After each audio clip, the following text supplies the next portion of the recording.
in Marxian terms, goes to life with common sense. The Marxist goes to life with his theory. Only if you see the veil of theory before reality, the pink prism through which reality is refracted, only then can you be in history. Only then are you truly alive, because you're interpreting the dialectic of future knowledge. Now the irony is that these communistic systems that stately impose these ideas on people have all collapsed. People who lived in Poland during Gomulka and other regime leaders had to do Marxist-Leninism 4 times a week. Just like the Catholic schools that these schools replaced, where you did religion 4 times a week. And you did Marxist-Leninist theory 4 times a week. There was a far-left party in Britain called the Revolutionary Communist Party, which was a split from the Socialist Workers' Party, a so-called rightist deviation within Marxist-Leninism. In 1986, they set exams for their cadres. You had to do exams on Grundrisse and groundwork and and Capital, volumes 1, volumes 2, volumes 3, to pass exams on this sort of material, just like in Poland. And people imposed this on themselves internally within the West. And yet, historically, these ideas have lost. These ideas have come crashing down as stateful and political and architectural structures. Yet in the minds of elite Western academics, the softer, non-vanguard version of these ideas are alive and well and kicking and are in control. It's largely true that most artistic departments used as a term for the humanities and the social sciences across the board are in the hands of the West's most ferocious ideological opponents inside the West, mentally. Not in terms necessarily of how people live their lives and so on, but in terms of what they accept. The worst ideas in the world are some of the ideas in this room from the perspective of these sorts of people. And they know what they're against, although most of them are, in a sense, more coherently in favour of what they're for. Most left-wingers and liberals, like Tony Blair, begin with the first thing Blair ever did was to go on an National Front march. The first moment was negative. He knew what he was against almost before he knew what he was for. But many of these people actually know what they're for as well. And what they're for is a world without any prior signification.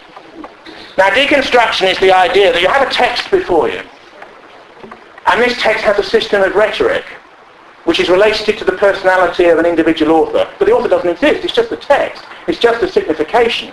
And what you do is you split the power of the rhetoric, the oratory, the nature of the language used, the control of the phrases used, the essentialist markers that delimit the promiscuity of linguistic and moral choice, and you deconstruct that, you open up the field of signification so that language can flow freely in its joy and in its meaningless splendour. This is called jouissance, the joy of deconstructing the text so that it reveals its anti-essentialist possibilities when the crypto-fascistic moments of identity in it have been removed. And this is what they do. They will take an author like Céline, who's a French National Socialist, essentially, if words have any meaning, and they will say, this anti-Semitic statement shows the insecurity of a lower middle class background. He obviously wet his bed, he was beaten by his father. And they will deconstruct every particular notification. And actually they will say, actually this is a philo-Semitic text, which loves foreigners, which loves homosexuals, and is egalitarian. The whole point of deconstruction is you reverse the meaning of the text. But these ideas have their dangers, because there are certain things that liberals believe are sacred. And there are certain things that they believe shouldn't be deconstructed and are beyond deconstruction. And one of the primary deconstructive thinkers, who wasn't necessarily a leftist, was a man called Paul de Man, who was head of English and philosophy, head of the Yale School of Deconstruction at this Ivy League college. Ivy League college, Yale, has a school of deconstruction. Yes, it does. Acting against the West in order to affirm the negation of its identity. This is the sort of thing it said. Now, Paul de Man was head of philosophy there, but Paul de Man had a secret past. Far worse than beating his wife or something like that. Paul de Man was a collaborator in Belgium, in occupied Belgium, and was a minor member of the Rexist movement, Leon de Grelle, and it was all very serious. And he also wrote some articles for a magazine like Scorpion, shall we say, but it was in occupied Belgium at the time, so it was a bit more serious. And when it was discovered that he had this past, the whole of the movement of deconstruction gathered at the University of Alabama in the deep south of the United States to discuss this unfortunate recrudescence of essentialism in the time of their chief American guru.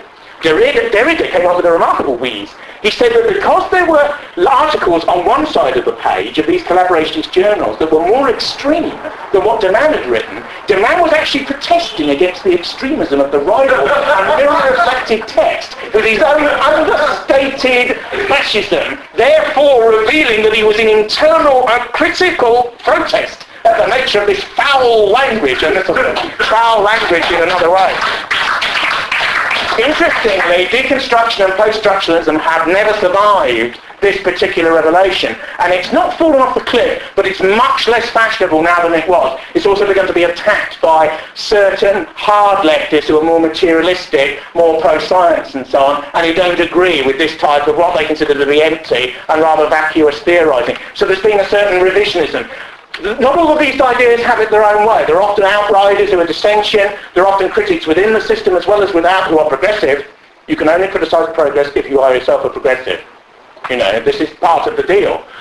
So there are progressive critiques of this sort of thing. Levi-Strauss loathed elements of modern culture, loathed modernist art, and so on. There's a degree to which certain impermissible reactions, or fleets to the essence, as it's sometimes called, are permitted by very radical theorists. There's also certain of the revisionists, like Sion, for example, who've played with post-structuralist ideas, which makes them very dangerous. As soon as I heard about post-structuralism in the 1980s, I knew that certain revisionist types would make use of some of these methodological tricks, because it's inevitable. You can apply deconstruction to deconstruction. You can get Celine's text, you can get the deconstructive answer to the text, and then you can deconstruct the deconstructive answer to the text, and you end with Celine again. So you think, what's the point of doing all that? And the point of doing all that was to question the affirmations of Western society. That's what the point of all that is. And the people who flood into the humanist disciplines, in sociology, in fine art, and elsewhere, if you say, well, you know, Caravaggio is a homosexual, people say, oh, well, you know, dangerous assumptions there, you know, a bit too essentialist, and are you reading the Arthur of the artist who was the text too much into his own work, and so on. And it creates a sort of fog of uncertainty. It creates an area of the absence of affirmation, the absence of pride, certain of the absence of the justification of hierarchy, which it's all about. Ken Livingstone's a populist, libertarian, left-wing politician. When he was asked about political correctness and banning children, black children in South London, from saying nursery rhymes like bar, bar, black sheep and so on, he said that's evening standard garbage. He said political correctness is an attempt to change people's minds and language. It is concentrated on two egalitarian premises: absolute moral equality in questions of race and gender. He's a real leftist. That's what it's really about. It's not about any of this epiphenomena. It's about making inegalitarian and elitist assumptions morally and linguistically impermissible. And if they're impermissible for a university professor, they'll be impermissible for a struggling fourth-level past degree student, and they'll be impermissible for a lower middle-class bloke who sort of half believes what's in the Daily Mail, and they will be impermissible right the way down the society, and they will, in a garbled way, come out of every news channel you can speak of. Many liberals now say, well, we're fighting for Western values in Iraq, but what are Western values? And do we have a right to fight for them? And in any case, you know, should we affirm ourselves that we're attacking their essentialism or their own? We should deconstruct at home first before we go abroad, imposing our signifiers upon these worthy foreigners, and so on. You see, it begins small, it begins with a debate about language, but it becomes much more powerful. And in the intellectual ideologies that operate outside the sciences now, these ideas are de rigueur. To be actually against them is to morally shock. Far more than, you know, transgressive postmodern art in relation to the Turner Prize and that sort of thing. Now, things like the Turner Prize bring me to Stewart Home. Now, the Turner Prize is attacked by Home, but from the left.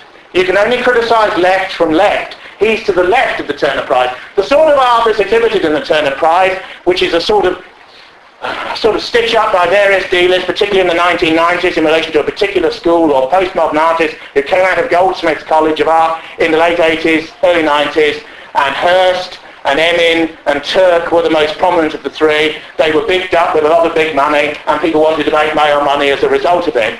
However, it's based on an ideology called anti-objectivist art, which comes from the 1960s and was largely part of the hippie movement. John Lennon was involved extensively in anti-objectivist art. Do you remember getting into a bag for peace? This is where a naked John Lennon, covered with hair, would get into a bag, and Yoko